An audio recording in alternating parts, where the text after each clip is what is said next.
नांदेड़ के Deglur Biloli assembly हलके के लिए ज़िमनी इंतखाबात होने जा रहे हैं। यहाँ इंतखाबात कांग्रेस, बीजेपी और वंचित बहुजन अघाड़ी इन तीनों पार्टियों में मुकाबला होने जा रहा है। कांग्रेस की तरफ से महाविकास अघाड़ी के उम्मीदवार की हैसियत से राव साहेब अंतापुरकर के बेटे जितेश अंतापुरकर को उम्मीदवार बनाया गया है। वहीं दूसरी तरफ बीजेपी ने शिवसेना से बगावत करके बीजेपी में शामिल हुए सुभाष साबणे को टिकट दिया है, जबकि वंचित बहुजन अघाड़ी ने डॉक्टर उत्तम इंगोले को इंतखाबी मैदान में उतारा है। देगलूर बिलोली असम्बली हलका ये एससी जुमरे के लिए महफूज है। इंतखाबात के लिए पर्चे नामजदगियां दाखिल करने का सिलसिला शुरू हो गया है। वंचित बहुजन अघाड़ी के उम्मीदवार डॉक्टर उत्तम इंगोले ने अपने सैकड़ों हामियों के साथ रिटर्निंग ऑफिसर के पास पर्चे नामजदगियां दाखिल कर दी है।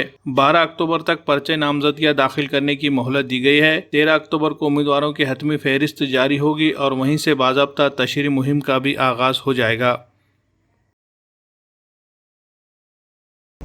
देगलूर बिलोली विधानसभा पोटनिवडणुकीमध्ये आज मी वंचित बहुजन आघाडीकडून अधिकृत उमेदवार म्हणून फॉर्म भरलेला आहे।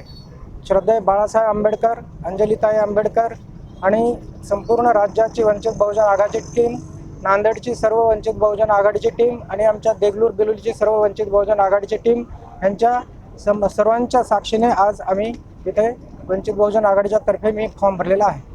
इथून तुमची काय तयारी आहे नेमकी आणि कशा पद्धतीने उतरणार आहात निवडणुकीमध्ये? आता वंचित बहुजन आघाडीने काँग्रेसला मागच्या वेळेस लोकसभेला जो दणका दिला होता त्याचा खूप मोठा धसका घेतलेला आहे काँग्रेस आणि बीजेपी पक्षाने।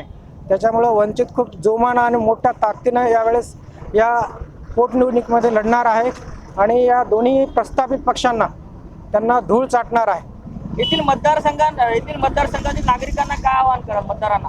इथला जो नागरिक आहे किंवा हा देगलूर बिलोलीचा जो भाग आहे तर या ठिकाणी गेल्या 70 वर्षामध्ये कुठल्या प्रकारचा विकास झालेला नाही। सर्वात महत्त्वाचा आणि मेन मुद्दा जो असेल तो हा इथल्या विकासाच्या संदर्भामध्ये असेल।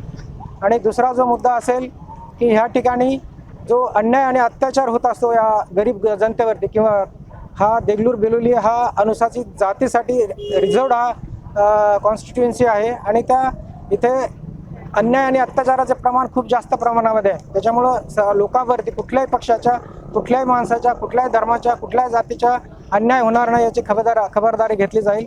आणि तिसरा जो महत्त्वाचा मुद्दा आहे तो इकडलं लेंडी धरण आहे, जे की लोक उन्हाळ्यामध्ये पाण्यासाठी तरसतात।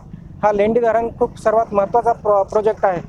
लेंडी धरण जर त्याला मुद्दा बनवून आम्ही भविष्यामध्ये इथला सर्व ग्रीनरी करून इथल्या तरुणांना आणि इथल्या रोजगारांना रोजगार देण्याचा खूप मोठा प्रयत्न करतील।